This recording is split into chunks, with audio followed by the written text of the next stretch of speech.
Hello and welcome to the show. I'm Martin Willis, your host. And for those of you who are watching this on video, you just saw a new intro, and that is basically a depiction of my UFO sighting. I talk about it now and then. That's what got me interested in actually looking into this topic to begin with. But I was sitting in a hot tub in Carmel Valley, California. Something caught my attention, and it was a UFO going over. Now, I tried with AI to get it so it didn't have lights, but it didn't have lights. It just had a blue glow around it. But anyway, that's the explanation for the new intro. And I actually love it. I think it came out pretty good. And anyway, our blog this week is a 1976 encounter from Spain. That's by Charles Lear. Very interesting. And as I mentioned a number of times, there's lots of them. Historical blogs on podcastufo.com. So there's lots for you to read there. I think it's about 170 blogs and all historic, in different types of, some of them are new, but most of them are historic. So check that out over at podcastufo.com. So the audio blogs are now in the podcast feed only. You can catch our podcast anywhere there are podcasts. You can just put in podcast UFO and it'll pop up.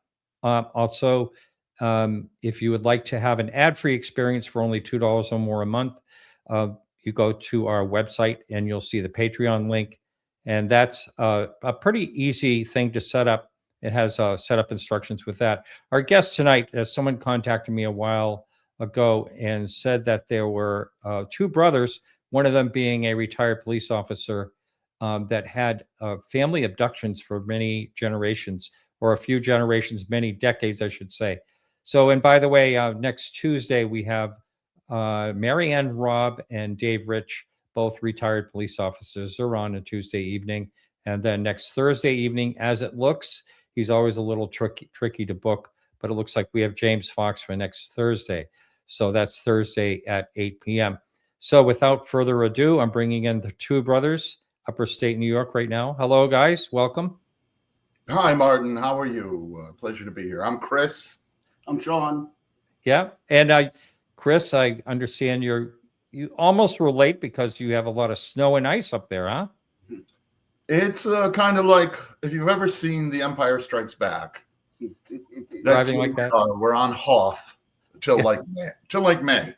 Where are you? Well, I'm in South Carolina right now, but normally next week I'll be up in Portsmouth, New Hampshire, where I spend summers these days, and down here. So yeah, it's a good life. I like it. I really love it down here. And right near Savannah. So Savannah is a beautiful place. But anyway, thank you both for being here. I heard your stories. I did a little bit of research. You two have been talking about this for longer than I thought. I don't know why I hadn't heard it before, but I guess you have been out there publicly since 2010-ish, from what I can find. Well, we've been talking about this since 1996, but at that point, there were no spaces on X or anything like that. I was haunting the bulletin boards and National UFO Reporting Center with Peter Davenport. In 2000, I caught footage of some craft in this area, and that made it to CBS News overnight on January 10th, 2000. And Sean contacted Bud Hopkins. And as soon as Bud Hopkins heard a police officer, lifelong abductee, he was like, hold my beer. And he came up and stayed a couple of days. Oh, wow. And it interviewed our whole family, which was, it was a big event because my parents were reluctant to talk. But when Bud Hopkins showed up, they opened up. And then he discussed our case in 2005 on CNN's top-rated show, which was Larry King Live. So we've been at this for a while, certainly. And they've been taking us all our lives. Yeah, so we'll talk about that. And I haven't had a lot of people that are what they call today experiencers, but I've had, some on, but I think it's interesting. I know it can be part of it. And there's some amazing stories that I'm sure you both have looked into over the years. The Allagash incident, Travis Walton, and, many, many more very interesting and cases. And, I mean, when I very first got into this, I said, well, I know for sure there are UFOs. I saw a UFO, but I don't know about that part of it. And then, then when I sat and talked with people like Travis Walton face to face and other people like that, it's like, I don't see any red flags. And there's, I mean, it's kind of like, well, if they're going to go over the Arctic and they're going to dart a polar bear, they're not just going to leave it there. They're going to go down and tag it or whatever. You know what I mean? So if they're coming here, whatever they are, and wherever they're coming from, because I still don't really know for sure. I don't think anyone really does. Of course, they may be, checking out the life here. They're doing more than checking out the life here. Yeah. They're moving in, and they're breeding our replacements, hybrids.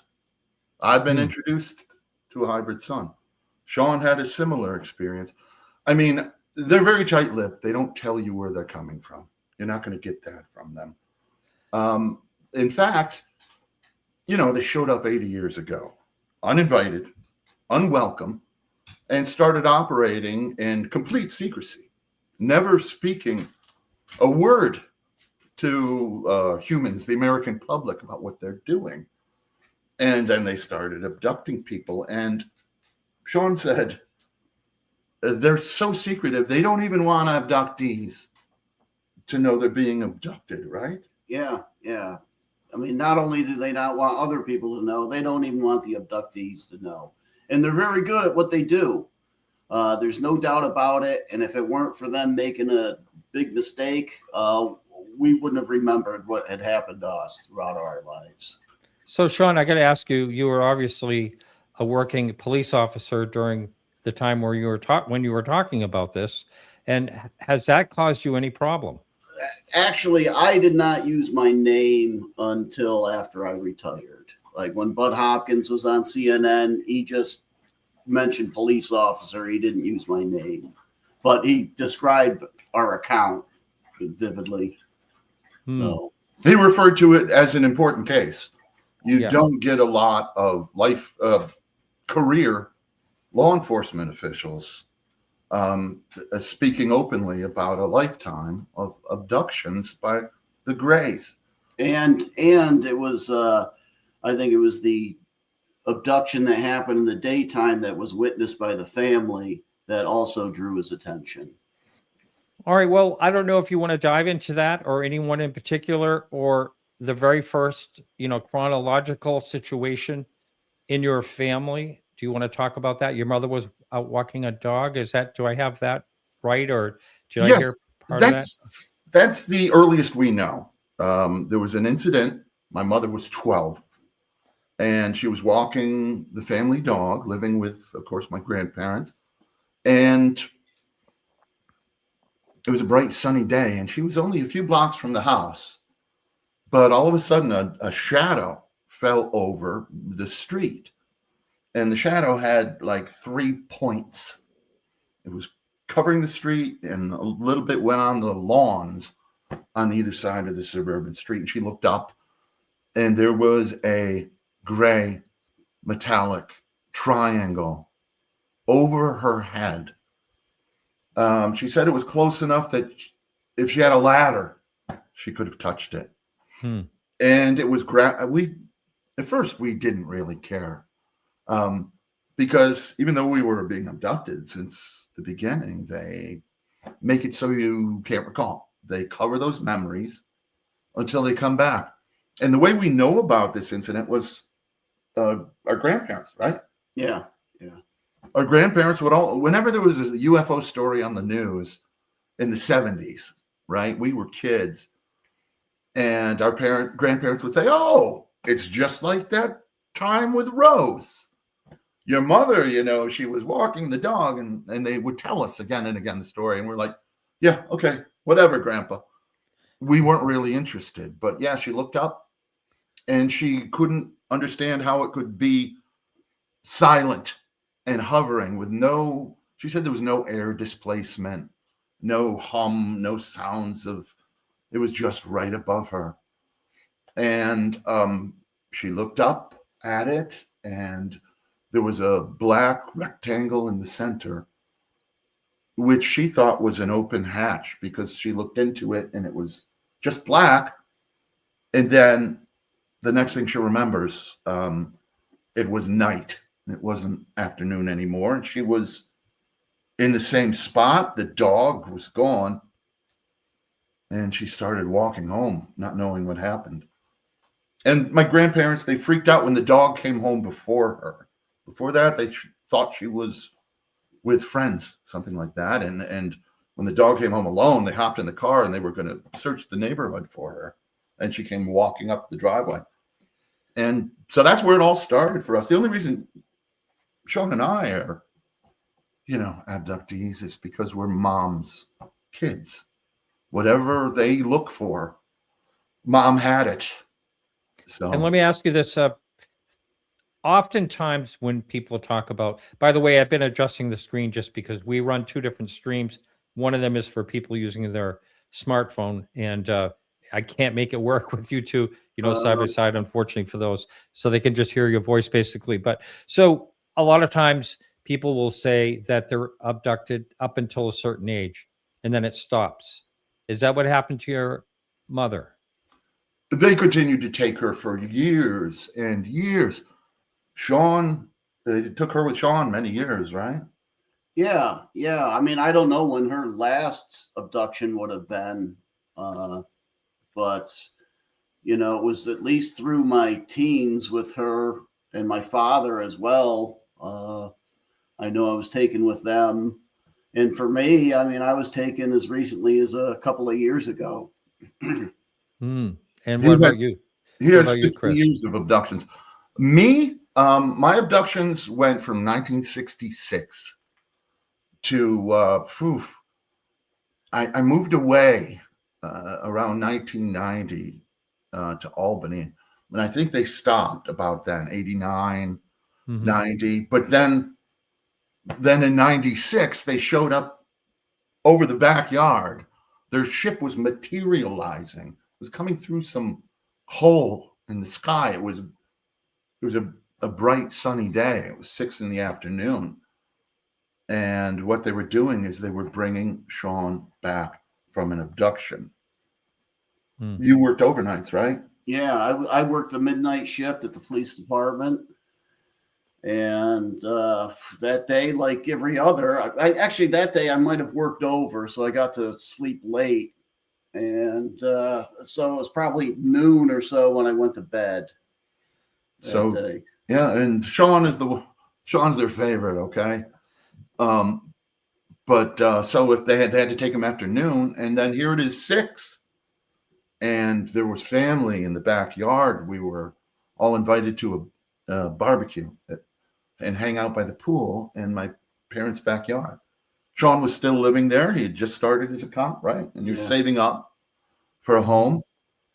So we were basically just waiting for Sean to wake up and come upstairs, and then we would start cooking and hanging out. And Dad to get home, right? He wasn't home. And for our father, who was commuting back from Albany. So, but what we didn't know is that Sean was not in that room. He was in this craft that was coming through from someplace else and becoming more and more solid over the course of, I don't know, six or so minutes. It took a while for this craft to come through from wherever, from this other place. At first, it was translucent, and it was warbling and warped like a heat mirage on a hot road. And the craft slowly came through, and it was fuzzy and indistinct. Then it became more clear. You could tell it was spinning, the top half one way and the bottom half the other way. And then it was chrome bright. It was fully here with us, because now the sunlight was reflecting off the top, and a shadow was cast from the bottom.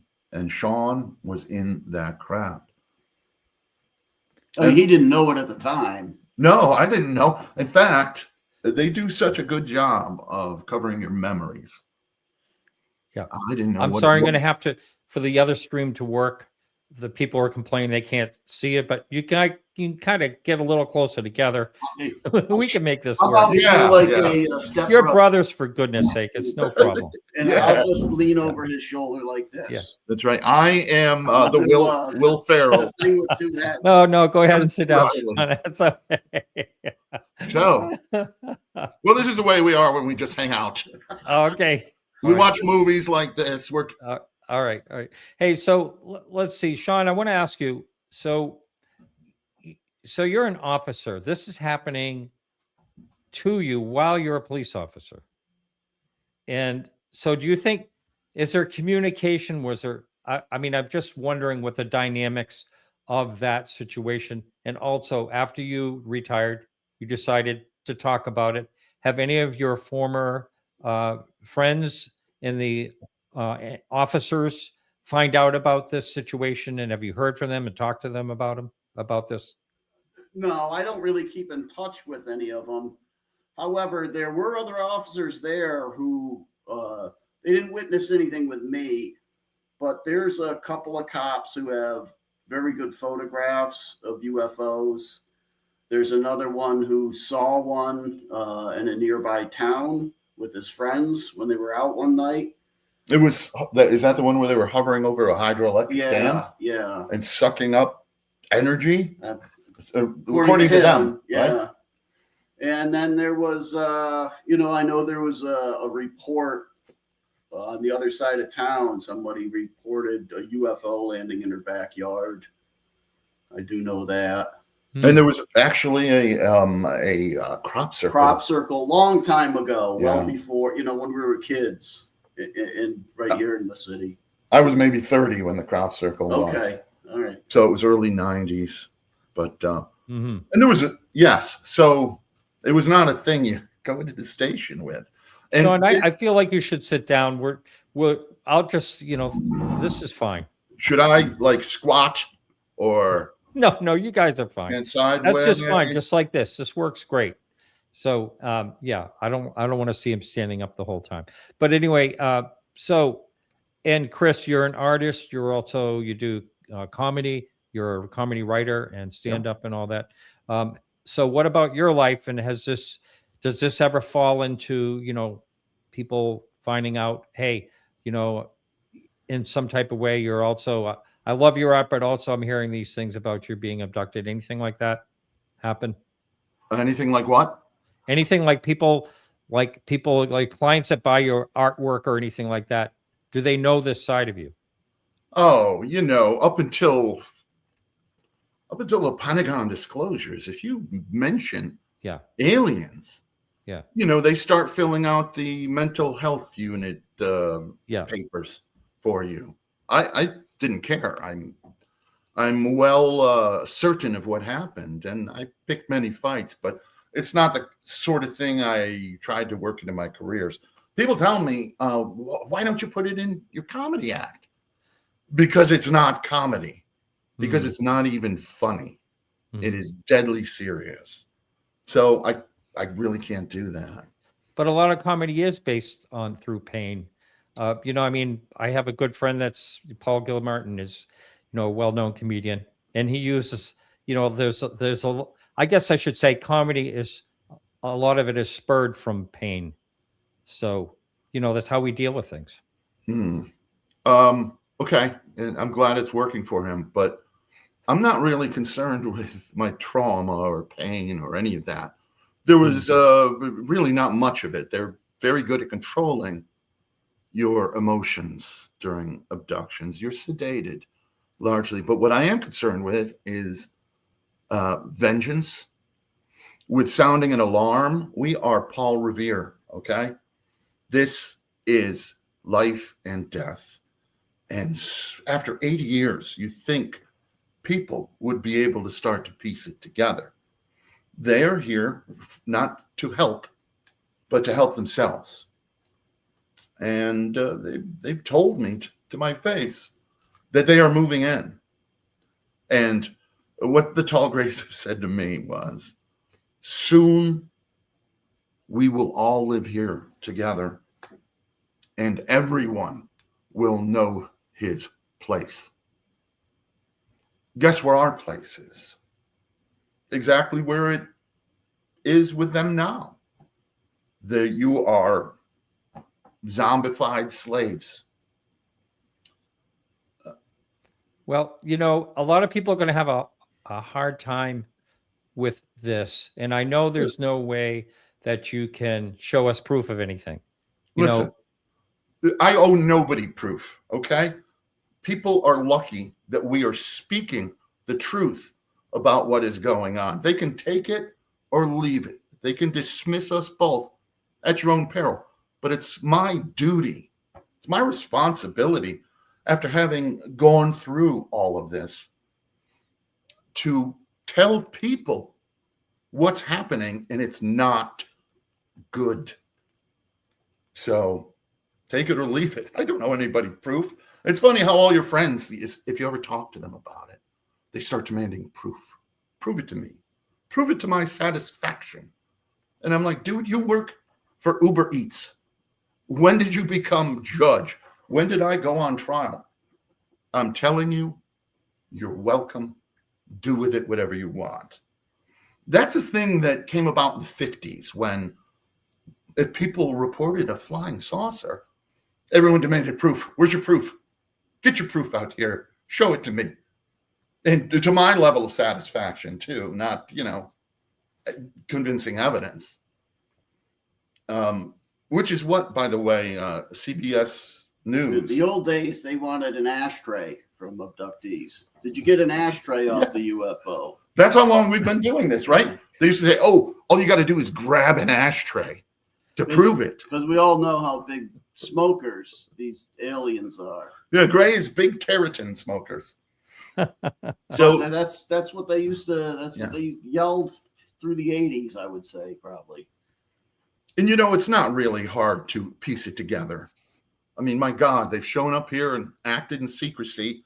They monitored our nuclear missile silos. They turned on a launch sequence. They shut another silo down. They hovered over the White House for 3 days in 1952.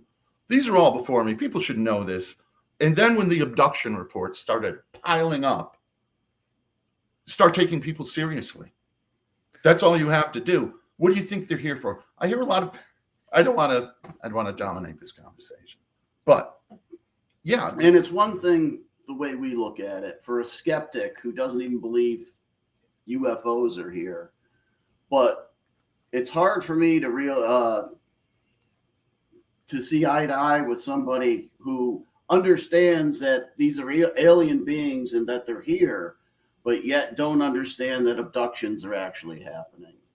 They didn't come here just to fly around our atmosphere. They're here. They're doing work. They're abducting not only us, they're abducting people on a mass scale. And they're just so good at what they do. Most abductees, like us, had no idea it's happening to them. Until this incident in 1996, when we were confronted with the reality of it. We couldn't evade it. And I interrupted.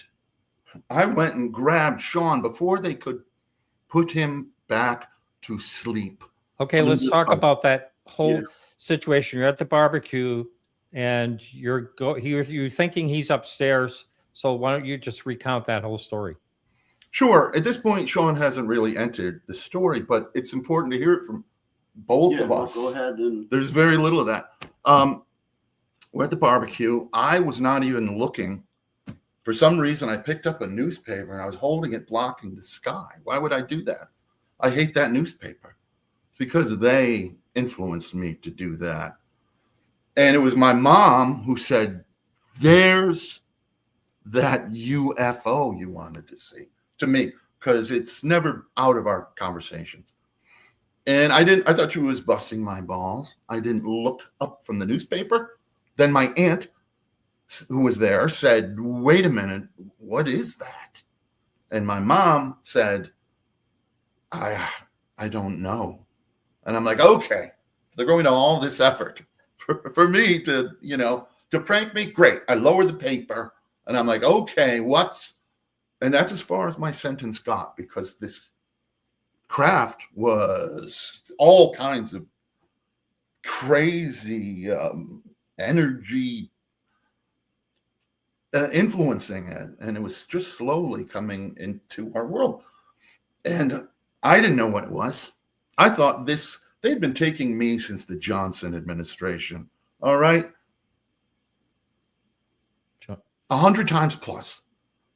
But they're so good at covering your mind, you don't know it. So I'm like, wow, what is this? And I'm thinking it's a promotions balloon or blimp. There's a big race course over near us, but nothing made sense. It was a disc-shaped craft, and once I came into clarity, I knew it.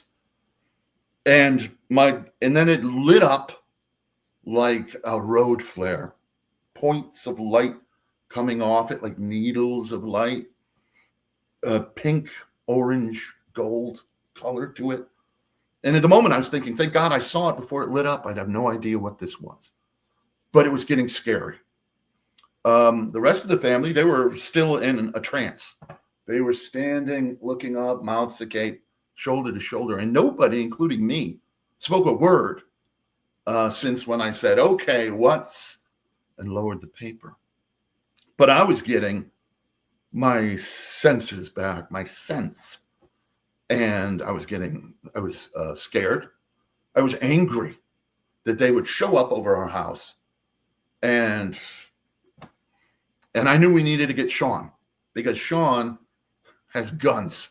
And this might go south on us any minute. And nobody would know whatever happened to us. So I go to get Sean, and I run, and I get to the door, and I stop. Suddenly there's a thought in my head saying, wait, don't go inside. If you come back out, you'll miss this.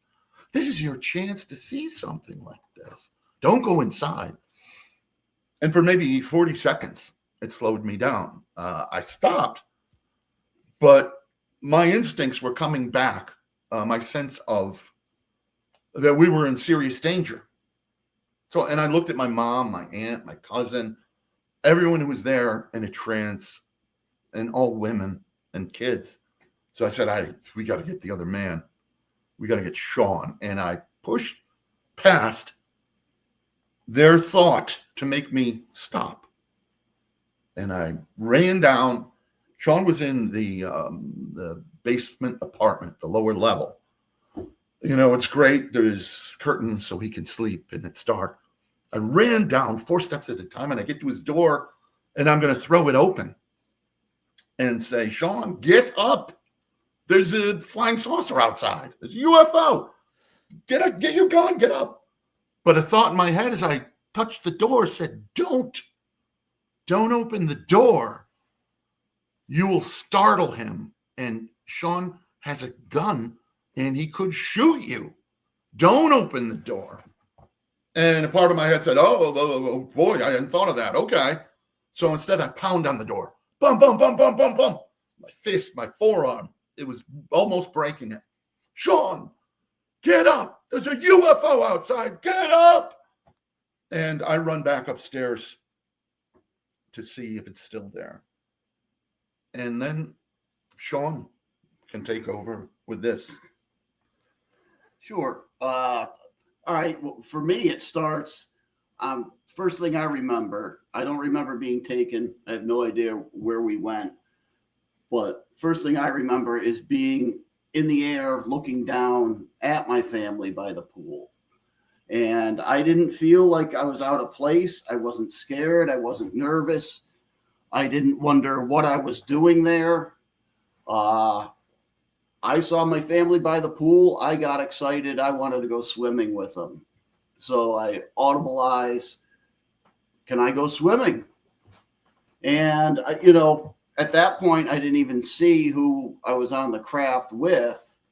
But once I said that, off to my right side, maybe 8 or 10 feet, a short gray alien was standing parallel. I noticed him standing parallel to me and facing the same direction.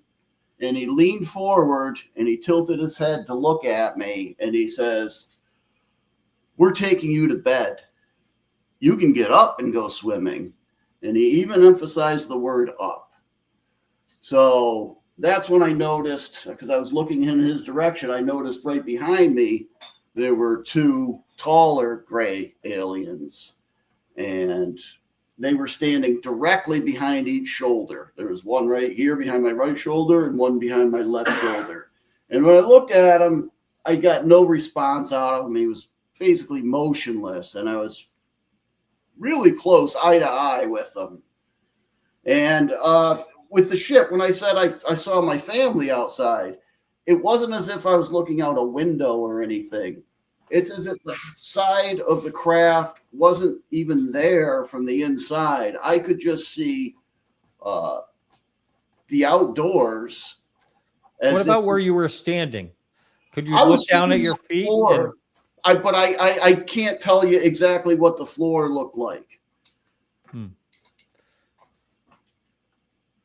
Oh, and so after I asked to go swimming, and he said, but I can't tell you what it looked like behind him or anything like that. I just remember seeing his face. I'm not sure about the floor. And like I say, the exterior of the craft was not even visible to me. I could just see outdoors. And I don't know if that was for my benefit or for theirs. But when I looked down there, I got excited. I wanted to swim. He told me they were taking me to bed. And I looked back forward after looking face to face with the taller gray. And I noticed the pool water. There was all these little dots of light like reflecting off the water. And I thought to myself, boy, that's really weird. And I thought to myself from there, I said, geez, it must be the sun's reflection from this angle because I'm from an elevated view. But that didn't make sense at all. It was all kinds of little lights, and they were like almost skipping across and bouncing off the water, off the waves. And my little cousin was in the shallow end. And the next thing I know is I'm in the basement. And when I'm in the basement, all of a sudden I feel real groggy, as if I'm under anesthesia or maybe drunk, whereas I felt completely normal when I was on the craft. And the craft itself was between our house and the house next door. And we ended up in the basement on the side of the house where the craft was. And I've got an arm over each alien's shoulders, like a drunk being helped to bed by his buddies. And I really felt it. I was having trouble walking. They were doing most of the work. And I looked to the alien on my right, and I thanked him for helping me. I said, thank you. And he didn't respond at all. So I thanked him again. And this time his response was, yeah. Okay, that's exactly typical New Yorker alien. Yeah. So from there, I don't remember actually getting into bed, but they brought me to the bedroom. I don't remember squeezing through the door jamb or if we walked through the wall that was there. I honestly don't remember. But next thing I remember is I'm in bed, and there's an alien on the side of my bed, and I only know this because I hear him. It's telepathy. It's telepathic, but I would describe it as hearing it directly into my head. And he's in an absolute panic. He says, he's coming. We're going to get caught. And he says it in an absolute panic, like I've never seen anybody in that much fear before. And the other one sitting at the foot, or standing at the foot of the bed, I should say, turns to him and says, no, he's not yet. And I was falling asleep at the time, and I just heard him going back and forth, and I just had to know, A, who's coming, And what's he worried about getting caught? Who could they be worried about catching them? And are they not supposed to be doing this? You know, getting caught implies you shouldn't be doing it. And they're worried about somebody catching them. And in my head, I was thinking, is there some supreme being that they're afraid of that's on his way to catch them? So I sat up in bed and I said, who's coming? And at that point, they were both at the foot of the bed. They turned their heads to look directly at me. And they said, go to sleep. And I had no choice but to lay back down, started off to drift to sleep. And that's when I heard banging on the door. Boom, boom, boom, boom, boom, boom. Sean, get up. There's a UFO outside. And it took me just a second to realize what's happening. Oh, I tried to answer him. When he said that using telepathy, because I was just using telepathy with the aliens. And I said to him, of course there is. They were just here. They just left, is what I said. And then it took me a second. I said, what's going on here? And I threw the covers off and I ran upstairs. And by the time I got there, the UFO was gone. I came upstairs and it was moving away after waking up Sean. It was now over the next street. And strangely, it had turned to, instead of flat disc like a record album, it was like a wheel. And it was slowly sparkling and moving away. Sean comes up and the rest of us are like, you wouldn't believe it, Sean.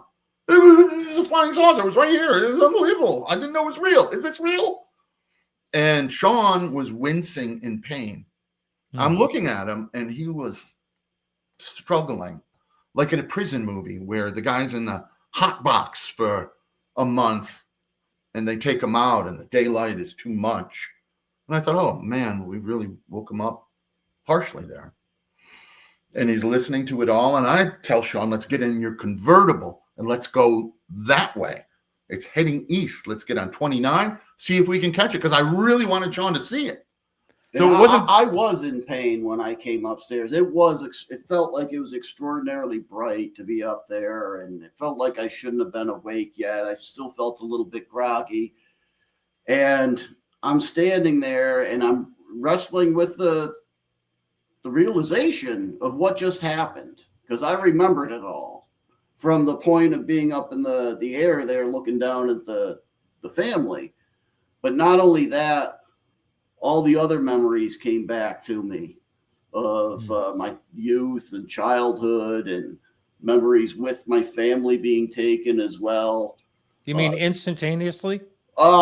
They were coming one after another. I can't tell you I had, 60 thoughts in 1 second, but one would come after another.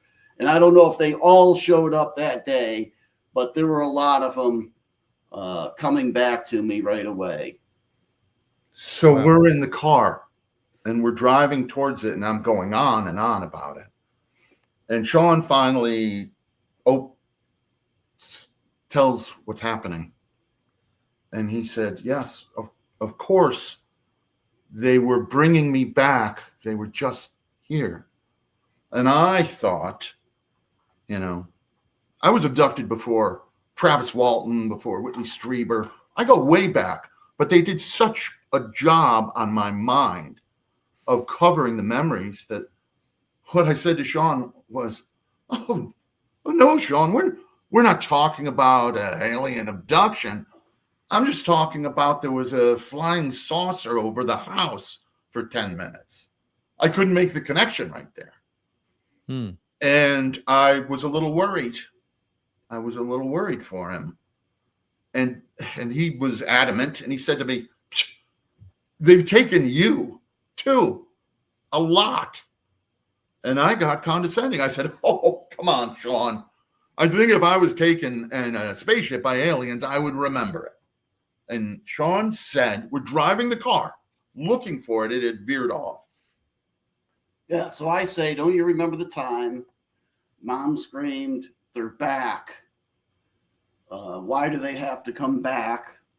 And he finished the phrase with me. Why do they always have to come back? In that instant, I remembered that abduction. It was our whole family. They came for us at like 11 a.m., which was unusual. They landed a ship in our backyard, and there was a tall gray and two short grays. We were watching TV in the living room when Mom started screaming. And I had no idea who. Now, what type of property is it? Is it secluded? Like, is there like a field and woods, and what's it like? Absolutely not. It is the top of a brand new quarter-acre lots. This was a half-acre. But the one house that he's referring to had a larger lot, a half-acre. But there's still houses surrounding you. It is 40 feet off of Route 29, which is at the time was a very busy east-west route. It ran from Boston to Buffalo. It was right there, and it was the daytime. Now we did have privacy shrubs, but who's not seeing this craft? And it wasn't a flying saucer that landed. It looked like an Airstream trailer, that rounded, elegant silver, but up on its end more. And it had two folding struts, and there were three beings. It's like all of a sudden the world is surreal, because even though they've been taking me forever, they had my memories covered. So that was the one. It broke it for me. Sean mentioned that, and I'm like, oh my God, I remember that. Of course I remember that. So here's a question for you here. Was the craft the same in all the abductions? No. Oh, you no. just mentioned it. No. A lot of different. We've been in all kinds of ships. For you? They're usually different. I don't always see the craft itself. A lot of times, especially even recently, they'll come into the bedroom and I don't necessarily see the craft. There was one time when I was floating underneath as a kid, I looked up and briefly saw it. And another time they had me outside the craft flying where I could barely see the craft. And they took you out of a station wagon with Mom and Dad, right? Yeah. In 1984. Yeah, where they were just literally, they were waiting for us to come down the street. They were hiding behind a large tree in a neighbor's property.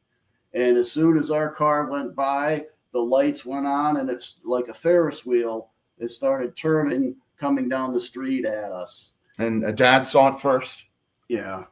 And anyway, but just to finish the point, we would not be sitting here talking with you or anyone about this if those aliens didn't F up. I don't know if this is a family podcast. Yeah, I usually don't swear, but yeah. So they effed up. Yeah. Badly.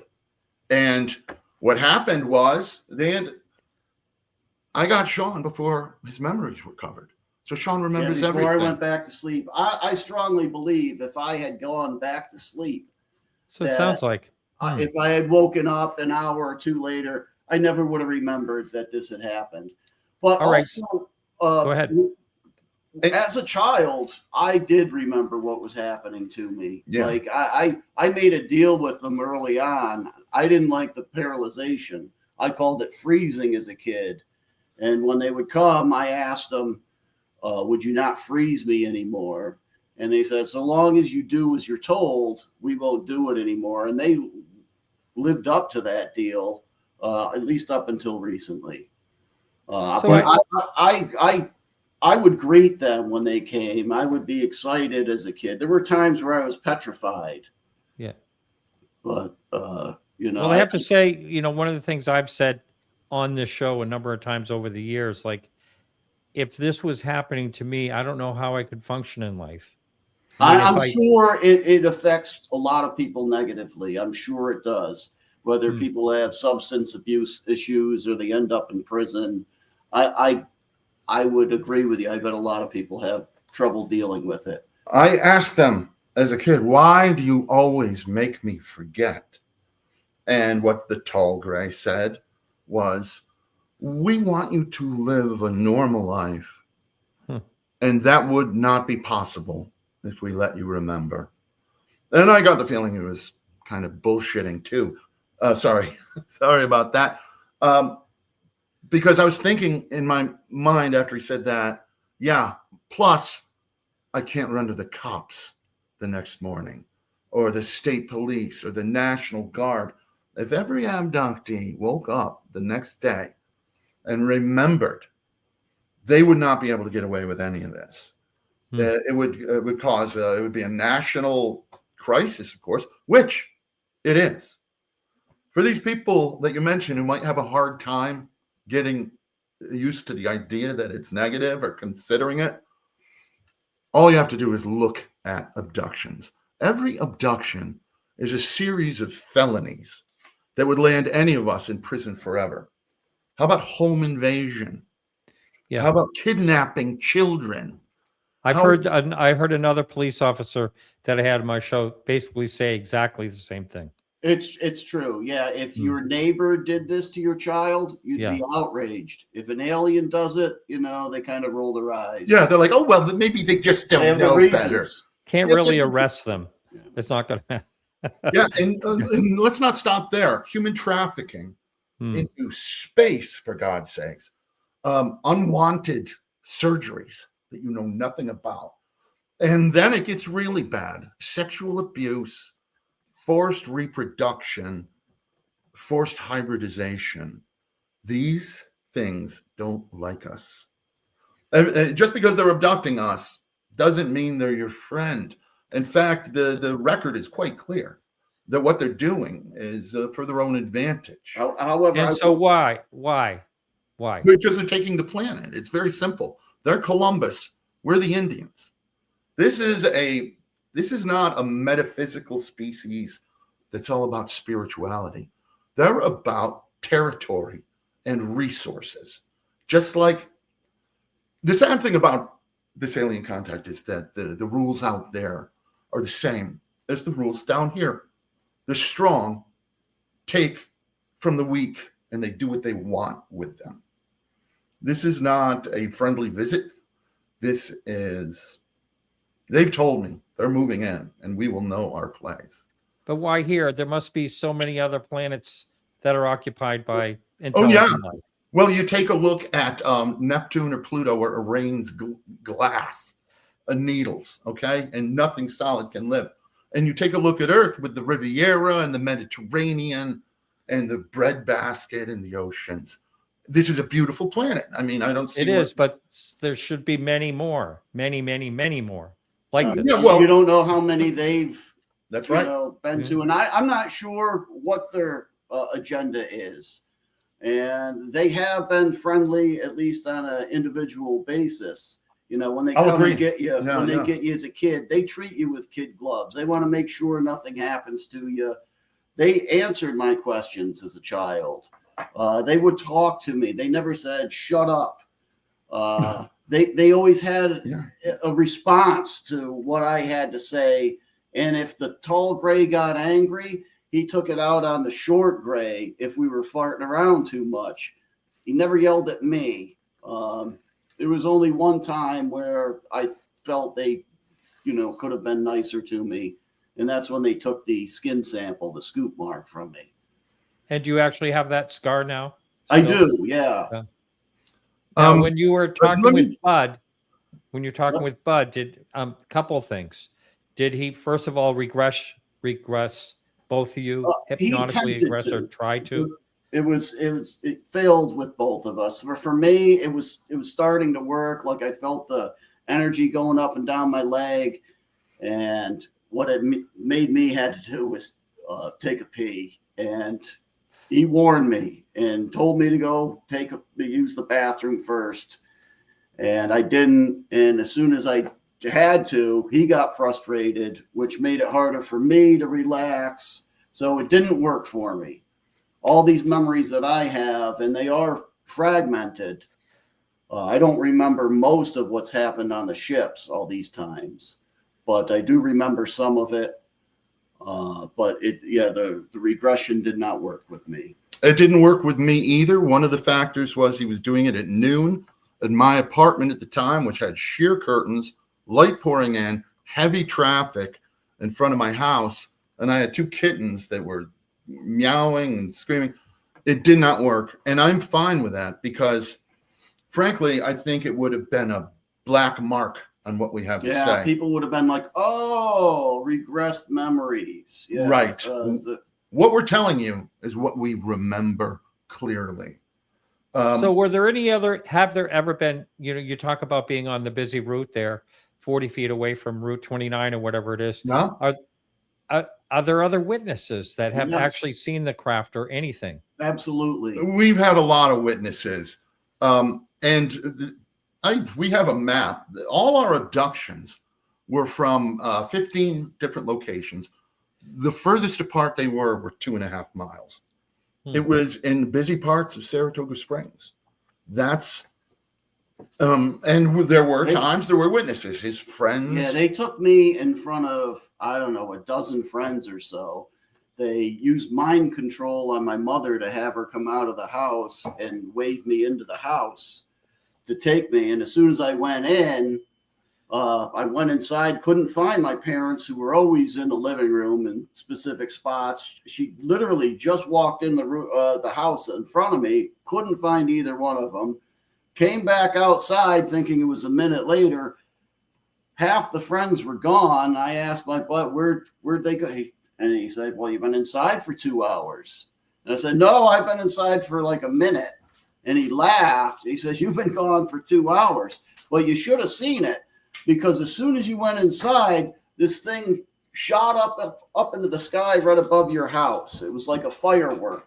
And he made a movement with his arm, like shooting something straight up into the sky. He didn't say it was a UFO. He didn't say it was, alien spacecraft. He just said it was something. And there were a good deal more of witnesses over the decades. Yeah. When there are hundreds. And CBS News found my footage of these craft quite convincing. But I want to return for a second to, I'm sure there's plenty of worlds. Why would they come here? Well, that really doesn't matter, because they are here. Surely you've seen photos of flying saucers. Well, guess who's in them? It's not a piñata filled with candy. It's not not the Russians. It's not Chinese. Yes, they're here. And I know there's definitely something going on. It's just a question, like, if their intent was to take over, this was my question. Basically, I don't understand what the attraction would be for taking over this. I mean, what the reason? What are they taking? What would they be taking over? Our the infrastructure, everything. Our planet, our biological diversity of 1 billion species, our water that is not frozen ice and it's not ammonia or methane. It's a glorious planet, and they apparently want it, because they told me to my face, more closer than I see you, about as close as Sean is here. Soon we will all live here together, and everyone will know. And did they say the same thing to you, Sean? No, I never asked. They usually don't offer up information unless you ask. And sometimes when you ask, they get angry. Only once, actually, did I see him get angry. But I asked if they take everyone. And his response was, no, not everyone, which doesn't sound like it's, just a couple of people. And then when I asked why do they take me, that's when he got not happy. He wasn't happy. And why do you suppose your family was targeted? No idea. Whether it was just happenstance that my mother was out, or, whether it was her father before that, which I doubt, but. He died in World War II. It could go back that far. But these abductions are not something that's gone on for thousands of years. Where were the abductions in the Roaring 20s? Where were they in the Civil War? They showed up en masse when we became a nuclear power and potentially a threat. And their attention paid to our nuclear missile silos is pretty clear evidence of that. This hasn't been going on forever. The hybrid they introduced me to in 1979, he was not close to passing for human. He was one of the intermediate stages. But that was a very interesting thing. So, yeah, and a lot of people say, well, if they were going to attack us or take over, they'd have done it right now. Well, guess what? They've never seen the movie Independence Day. They didn't know they're supposed to show up and blow up the Taj Mahal and the White House, which of course led to humans joining together to defeat them. They are smarter than we are. That's why nobody has what I consider to be a true photo of a gray. Nobody. That's why, for the first time, science is trying to investigate something that's smarter than they are, and has the added benefit of controlling your mind. Yeah, that's the thing. There's huge advantage is being able to control your mind. I not only have they done it to me, but they've done it. I've seen them do it to other people, including my mother that I just described. Whatever is going to happen, it's going to be their decision, because I don't see us doing anything about it. They're just so beyond us. It's incredible. The stuff they can do that physics don't apply to them. It's not just the craft. The beings themselves are more powerful than the craft are. Yes, a lot of people make the mistake thinking, wow, these ships, if we just get a hold of them, we're on even ground. Technology. Yeah, they think that's right. They forget what comes with this technology. Who built the ships? Who showed up in the ships? This disclosure project. If I were go ahead. No. I would say if I were talking to Joe Rogan, how I would explain it to him is, pretend you're the UFC champion. You're the champion of the world. Don't be in too big a hurry to have somebody come here who can clean your clock, because whether they do or not will be up to them. The great advantage these beings have over us, make no mistake, it's not their technology, as startling and beyond us as it is. It is their ability, their innate ability to control your mind. They use it as a weapon when they are abducting you. They're reading your minds in real time. And if you think of resisting or fighting or running or screaming, they will paralyze you instantly where you stand with their mental powers. And then when they get closer to you, they will let you remember them. But at the same time, and they go like, first of all, let me just correct a myth out there that the aliens would speak robotically or stiffly. These beings are in your mind. They know everything that happened to you, and they know how people talk to you. They know how the language as you've heard it, and they speak to you in very conversational English. They will use slang. They will use contractions. The odd part for me is, even when they're talking to each other and I overhear them, like I did in the basement, they're also speaking in conversational English. Like, we're gonna get caught, not we're going to be caught. So it's, to me, that's the strangest thing about them. They're very human-like, but they're not humans. They're good at mimicking. I've had them use sarcasm on me when they were really pissed when the conversation with my hybrid son didn't go the way they like. And another myth, while we only have moments, is that another misconception is that, they're emotionless. They're robots, they're avatars, they're just computers. They have emotions completely. They don't have all our emotions, most of the negative ones. They can be very angry. They can lash out at you. And it's a real emotion, because when they have an intense emotional reaction, whether it's surprise or anger or something, you feel it. It hits you like a wave in the chest. If you've ever been to a rock concert, you're standing in front of the bass amp and it's thumping, and you feel that. You feel their emotions. Yeah. Now, when they were talking about my hybrid kid, I got to tell you, they really liked him. They were proud of him. And meeting me had nothing to do with me. They don't care about the humans. But the kid asked again and again and again to meet me. And they said no, until they said yes. And this is what they said to me. They sprung it on me, and I was still sedated to some degree, and there's the kid, and like, go talk to him. Go talk to him. So those are two things that people have to get their heads around. The Greys are living beings, okay? Everyone is reaching, they're AIs, they're avatars, they're robots, they're C-3PO, they're the robot from Lost in Space. They're scared that beings exist out there and came here. And so they put up these mental blocks. And another thing is believing they don't have emotions. They do. And most of them are like bored, resentful that they're there. For me, I felt good emotions from them as well. One was excited one time when I did something. One cared. I could feel cared for me when I was upset one time and wanted to know what was wrong and made it better. And of course he got yelled at by the tall gray. He revealed something he wasn't supposed to. Yeah, he talked about the future. They're so smart that they know the future. I'll put it that way. They, on 2 occasions, they told me something that was going to happen, and it happened.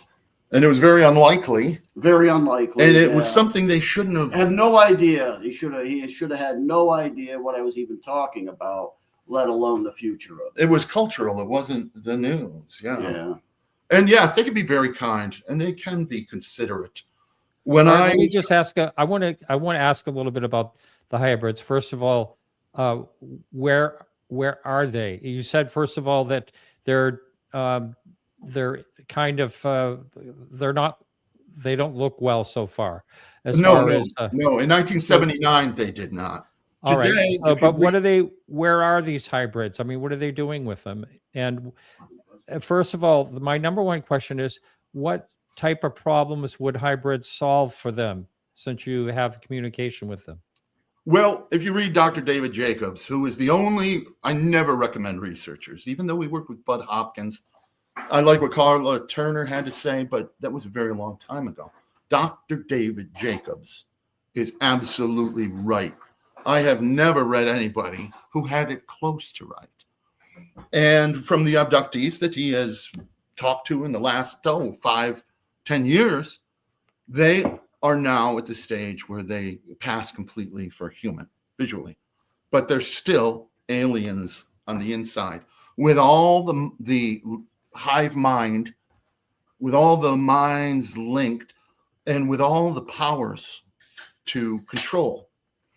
And where are they, according to Jacobs and so many abductees, who I don't like to rely on? I like to just speak about what I know. They are now in apartments. A lot of abductees aren't brought in ships.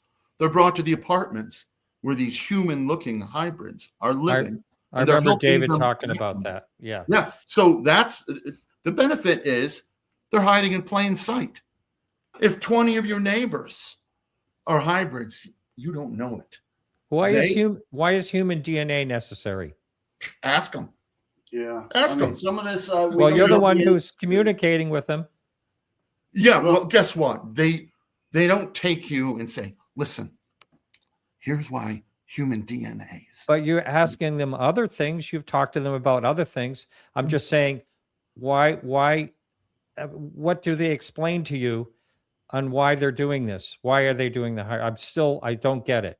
Most of my questions were when I was a child. So I had the questions of a child. For me, I don't remember asking them questions recently. They just kind of grabbed me and went. But I don't think they'll explain everything to you. But I don't know. And you're not in that state of mind when they come and get you. It's like, why don't you ask the doctor exactly what he's doing when you're under sedation in the operating room? You might ask him beforehand. But when you're under sedation, you're just not of a clear mind. And you're always sedated to one degree or another with them. But if I didn't make this clear, I did not know they were making hybrids from me until 1979, the summer of 79, when they introduced me to one. And then they sprung it on me. And then they made me forget it until we fought for our memories back in 1996. This is what the abductions are for. They're not to like sit. Aliens won't sit you down and go, tell me about your favorite religion. What's a family like? Who was your favorite Beatle? They don't care what you have to say. And if they want to know what you have to say, they just reach into your mind and read it. So they hadn't told me any of that. It's not like they said, we're using a recombinant RNA with some code we took out of whales or crows. No, they don't tell you.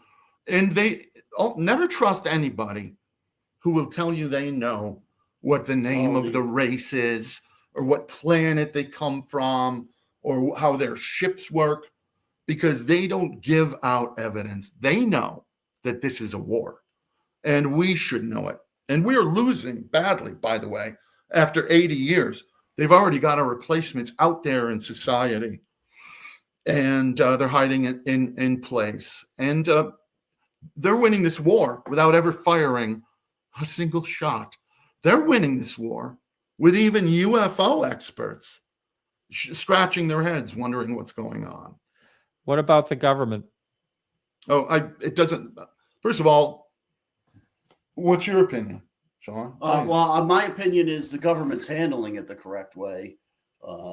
If you won't answer the first question, you're never asked the follow-up questions, and those are the questions they really want to avoid. And so far, none of the disclosure people have come up with a second question.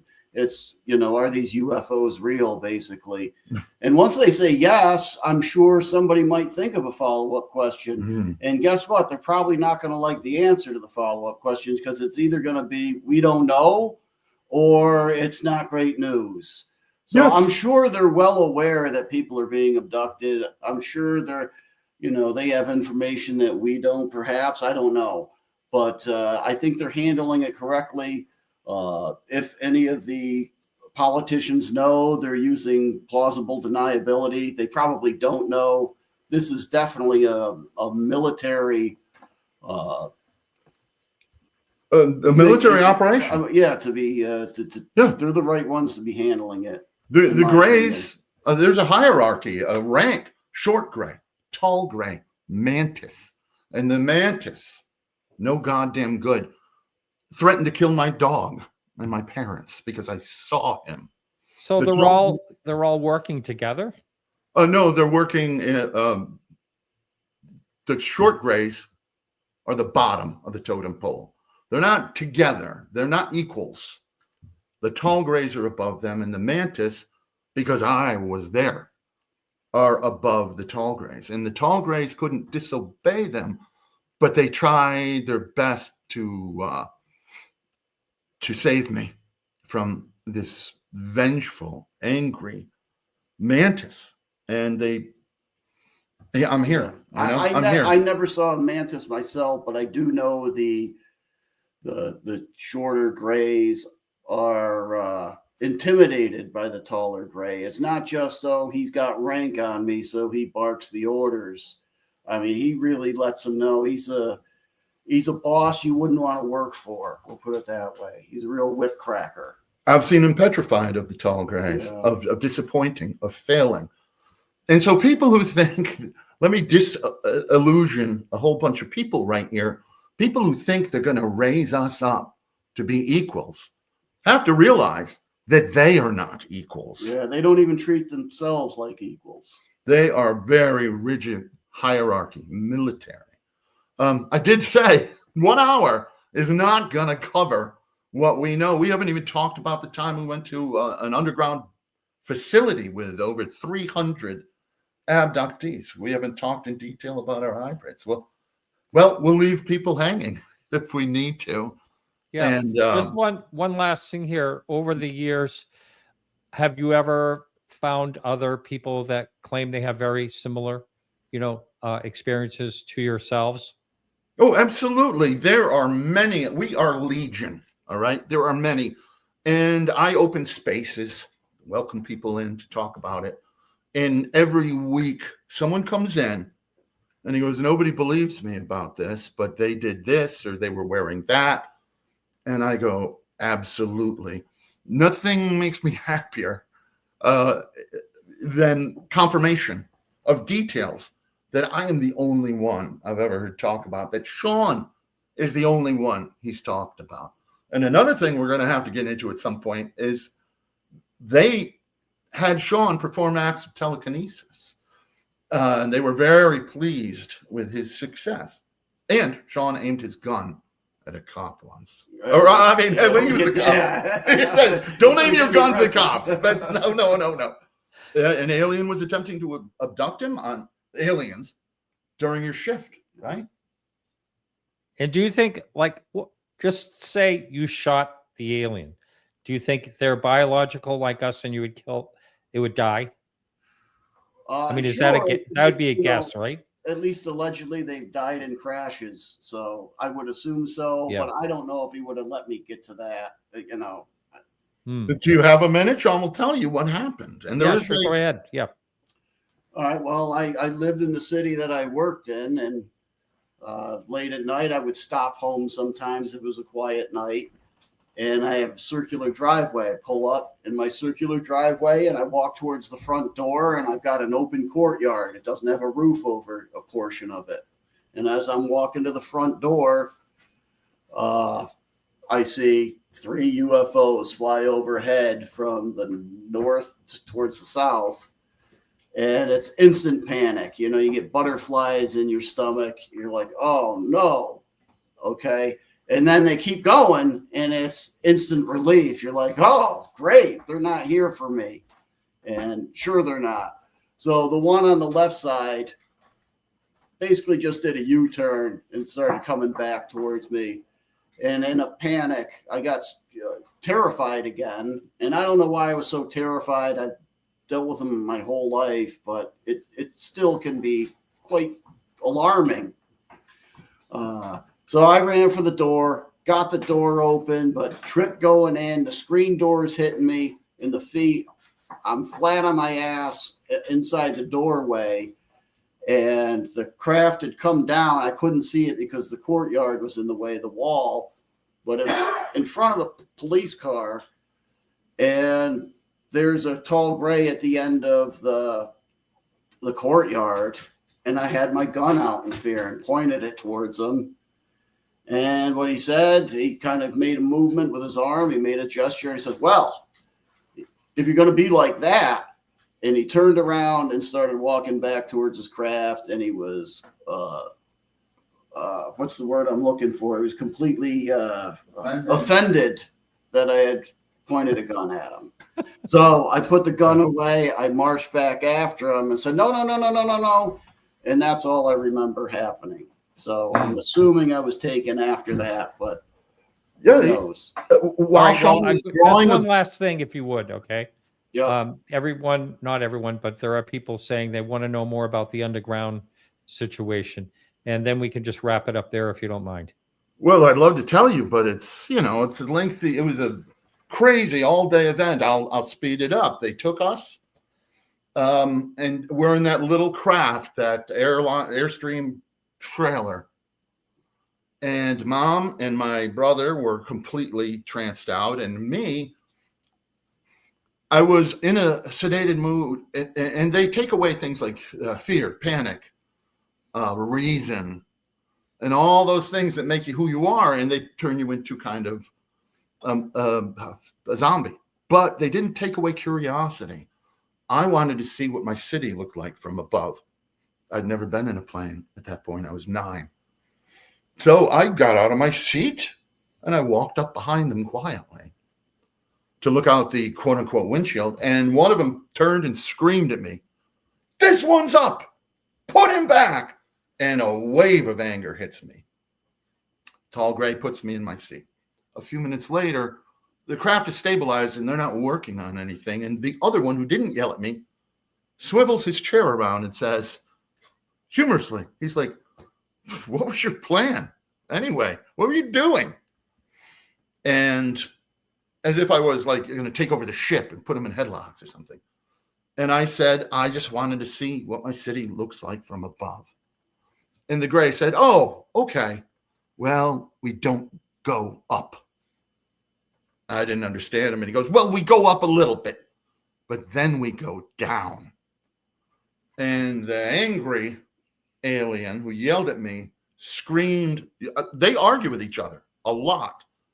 They're all individuals, but they're all linked.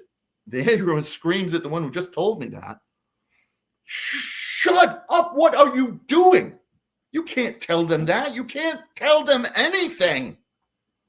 And the other one says, the nice one, good cop, said, oh, come on.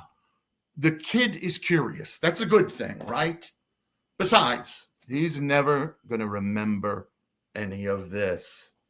And the mean one said, well, just don't. Next thing I remember, we're getting out of this Airstream, the shuttlecraft, and there are hundreds of people.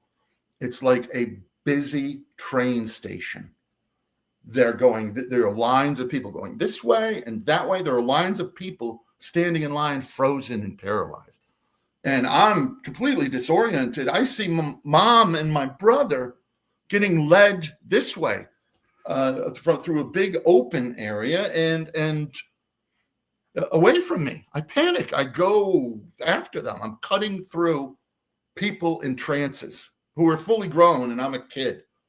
And the tall gray sees it, and he comes over and he's like, whoa, whoa, whoa, where are you going? And I said, that's my mom. That's my family. I got to go with them. And he goes, no. You're over here. And he moves me to a line, and he puts me in that line and paralyzes me where I stand. I'm not panicking anymore, and I'm awake, but you can't even turn your head. You can move your eyes. Now, suddenly, behind me, someone starts waking up. And he starts moaning and crying. And then he says, this isn't a dream. This is really happening. This isn't a dream. Help me. And he's screaming for help. And they pulled him out of line, made him disappear down a corridor before he woke up the herd. And I will say it was the only time, I hate to even bring them up. It was the only time I saw reptilians with my own eyes. There was a little stream running between some of the lanes, and they were standing on a little footbridge. And there were two of them. And when this guy started freaking out, they kind of started laughing. And the tall gray had them come over. They were working security, it looked like. There were so many people. There must have been over 300 abductees at that site. And yeah, I mean, I have other details, but I know we're so short on time. Yeah. Well, thank you both. I want to slide it back to you both so I can see you both. Thank you both for being here. It's quite interesting, I'll say. Very interesting. I really appreciate your time. Thanks so much. Sure. You are very welcome. And you know the answers now. You're no longer guessing. We have told you what is happening. And I urge you to take it seriously, because it's not going to stop. This is it. The bad news. Take care of your families and have a great life. But thank you for having us on. And we're very glad to be on this historic podcast. Wow. Thank you. And thank you for this very nice little hit there. Very nice tip. Thank you. All right. So you take care now.